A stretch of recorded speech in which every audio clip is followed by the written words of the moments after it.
Hello learners, this is Gaurav Sharma and you are watching our YouTube channel Micro Classes MGC।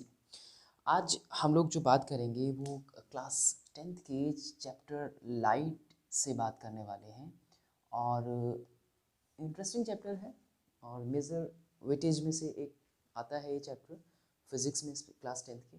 और अभी जो हमारा topic है आज का वो है स्फेरिकल मिरर्स के ऊपर।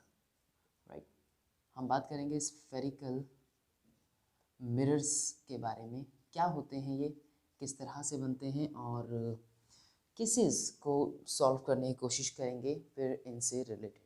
देखिए स्फेरिकल मिरर क्या होता है, सबसे पहले इस वर्ड को समझना ज़रूरी है। यहाँ पे मिरर क्या होता है, the difference between the mirror and the lens is, जो मिरर की जो एक साइड होती है वो पॉलिश्ड होती है। राइट, इसीलिए उसके अंदर हमें रिफ्लैक्शन देखने को मिलता है। जो लाइट के कुछ फिनोमिनाज आप पढ़ते हैं, रिफ्लैक्शन, रिफ्रैक्शन, एब्जॉर्प्शन। तो रिफ्लैक्शन कब होता है कि जब एक साइड पॉलिश्ड है तो लाइट रे का बाउंस बैक करना, just because of this polished surface, है ना। अब इनको पॉलिश करने के भी फिर डिफरेंट वेज हैं, किस तरह से उसका एल्युमिनियम का यूज़ कर सकते हैं, हम पेंट करते हैं उसके बाद। There is a lots of ways for the polishing the surface. So let's talk about the spherical mirror. तो ये तो बात हुई मिरर की। अब स्फेरिकल का मतलब क्या होता है, यहाँ स्फेरिकल ही क्यों, क्योंकि और भी टाइप होते हैं प्लेन, जैसे लाइक अ प्लेन मिरर, लेकिन हम लोग यहाँ बात कर रहे हैं स्फेरिकल मिरर के बारे में। तो वो मिरर्स जिनकी सरफेस कर्व्ड होती है, जब हम मिरर्स को देखते हैं जिनकी सरफेस कर्व्ड होती है, इस तरह के मिरर्स को हम स्फेरिकल मिरर का नाम देते हैं।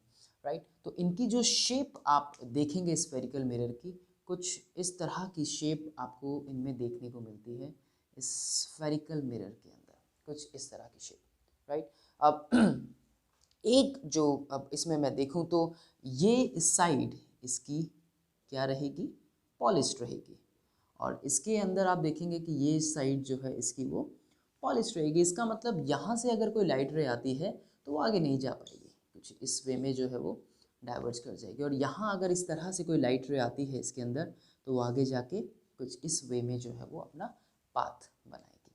सो वी कैन से दैट कि यहाँ इस तरह की जो शेप हमें देखने को मिलती है, इस तरह के मिरर को हम बोलते हैं कन्वेक्स मिरर। स्फेरिकल मिरर को हम लोग दो टाइप में पढ़ते हैं, एक होते हैं कन्वेक्स मिरर और दूसरे होते हैं concave mirror. Cave is like, देखिए अंदर की तरफ रे जो है जा रही है, कन्वेक्स में बाहर से ही जो है वो अंदर की तरफ नहीं जा रही। तो ये होता है हमारा कनकेव मिरर और ये होता है हमारा कन्वेक्स मिरर। दो टाइप्स हम इसके अंदर पढ़ते हैं। ये इसकी रिफ्लेक्टिंग सरफेस हो गई, ये इस वाले मिरर की रिफ्लेक्टिंग सरफेस हमें देखने को मिलती है। और क्या डिफरेंस इसमें हो सकता है, यहाँ देखिए कि जो कन्वेक्स है इसमें रिफ्लेक्टिंग सरफेस जो है वो आउटवर्ड है, यानी बाहर की तरफ हमें देखने को मिल रही है। इसमें हम डिफ्रेंशिएट कर सकते हैं कुछ कि यहाँ इसमें जो जो रिफ्लेक्टिंग सरफेस है इसकी वो आउटवर्ड है, जबकि इसके अंदर जो रिफ्लेक्टिंग सरफेस है वो इसकी इनवर्ड है, अंदर की तरफ है, इनवर्ड है। सो और भी हम देख सकते हैं कि इसको कन्वेक्स मिरर को, यहाँ जो रेज इसमें से निकलती है, अभी ये रे आगे नहीं जा पाएगी। राइट, बाउंस बैक करके कुछ इस डायरेक्शन में निकल गई, तो ये एक तरह की डाइवर्जिंग रे हो गई हमारी। तो इस तरह के मिरर को हम लोग डाइवर्जिंग मिरर का भी नाम देते हैं। और ये जो रे है ये आगे जाकर एक जगह कहीं मिलती हैं तो ये कन्वर्ज करती हैं, तो इसको हम कन्वर्जिंग रे का भी नाम दे सकते हैं। और इस मिरर को, यानी कि कनकेव मिरर को, हम कन्वर्जिंग मिरर का भी नाम दे सकते हैं और कन्वेक्स मिरर को हम डाइवर्जिंग मिरर का भी नाम दे सकते हैं। राइट, अब इसमें केसेस जो आपके इस चैप्टर में आते हैं कि किस तरह से केसेस को ड्रॉ किया जाए, उसके बारे में कुछ डिस्कस करते हैं, which is related to the spherical mirror. ये मिरर बना कैसे, हम उसमें देखते हैं। मिरर पार्ट किसका है, किस तरह से हम लोग मिरर को ड्रॉ कर सकते हैं। ठीक है, स्फेरिकल मिरर में सपोज कि I have this spherical mirror की जब हम बात कर रहे हैं तो दिस स्फेयर। राइट, सो अगर मैं इसमें देखूं, ये सपोज एक स्फेयर है और अगर मैं इसमें कुछ इस तरह से इसका डिवीजन अगर मैं करता हूं तो ये सपोज एक glass hollow, this is a hollow glass sphere, ठीक है। और अगर इस होलो ग्लास स्फेयर में मैं इसका अगर डिवीजन करूँ या ना भी करूँ तो मुझे कुछ इस तरह की शेप आपको इसके अंदर देखने को मिल सकती है, जैसे कि कुछ ऐसे, like a mirror, like this, कुछ इस तरह की शेप मुझे इसमें देखने को मिल जाएगी, लाइक इन दिस वे। सो अब ये पूरा एक स्फेयर है। अब अगर मैं देखूं इस स्फेयर में, ग्लास के इस स्फेयर में, ग्लास को अगर मैं एक साइड से पॉलिश करता हूं और पेंट करता हूं तो इसमें क्या होगा, इसकी एक साइड जो है वो क्या बन जाएगी, इसकी एक साइड बन गई मेरी रिफ्लेक्टिंग। जब यहाँ से रिफ्लेक्शन हो सकता है, ये एक पॉलिश्ड सरफेस हो गई इस होलो ग्लास स्फेयर की। अब इसमें इस होलो ग्लास स्फेयर में अगर मैं देखूं तो यहाँ इस पॉइंट पे ये हो गया इसका centre, and that centre it's called centre of this curvature, इसको बोलते हैं हम C, that is represented by C.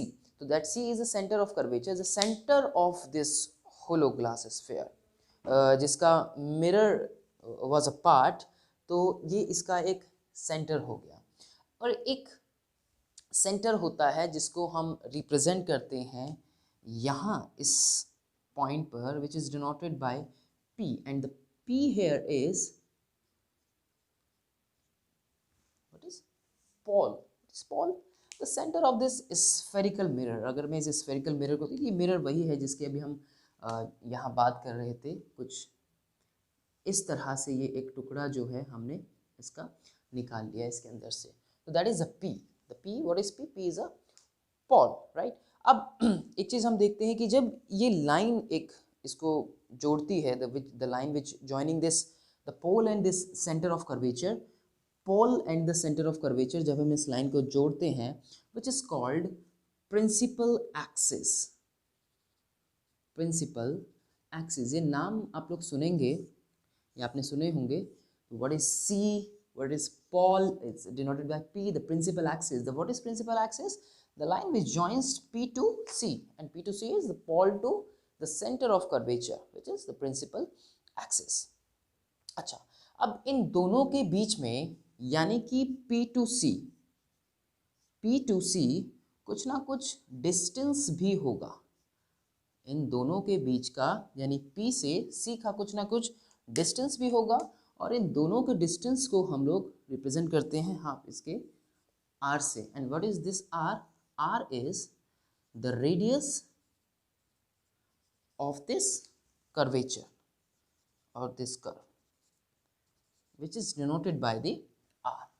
R is the radius of curvature, and this line, ये लाइन जो है ये आगे तक जा सकती है। ये लाइन जो है बिल्कुल हम इसको आगे तक प्रिंसिपल एक्सिस को लेके जा सकते हैं, बियॉन्ड C भी होगा तो आगे तक हम इसको लेके जा सकते हैं लाइन को, which is the principal axis. Okay, तो ये लाइन हो गई हमारी principal axis, right. So now the centre of curvature.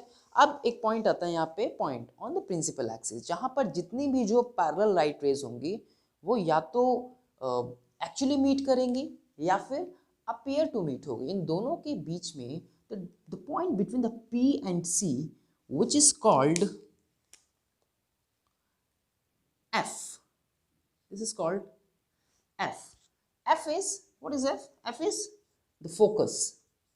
F को बोलते हैं हम फोकस। फोकस क्या है? जहां पर जितनी भी जो पैरेलल लाइट रेज होंगी वो सारी आकर या तो एक्चुअली मीट करेंगी या फिर अपीयर टू मीट होंगी, राइट। सो उसको जिस पॉइंट पे ये सारी पैरेलल लाइट रेज आकर मिलती हैं या आफ्टर रिफ्लेक्शन, उस पॉइंट को हम बोलते हैं फोकस। और फोकस कहाँ दिखेगा आपको? Focus is between the P and C, right.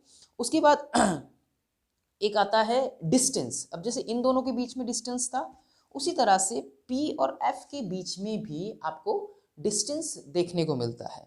और उस डिस्टेंस को हम बोलते हैं, जिसको हम रिप्रेजेंट करते हैं, यानी इन दोनों के बीच का जो डिस्टेंस होता है बिटवीन P एंड F, जिसको आप डिनोट करेंगे स्मॉल f के साथ, and that small f is represented by which is called the focal length.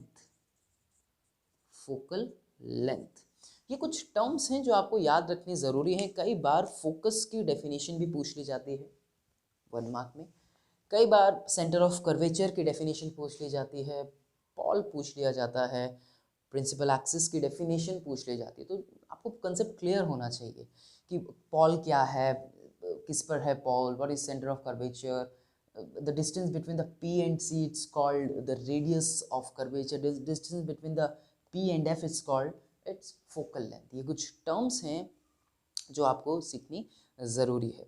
और एक छोटी सी रिलेशनशिप भी होती है यहाँ पर फोकल लेंथ और रेडियस ऑफ कर्वेचर के बीच में।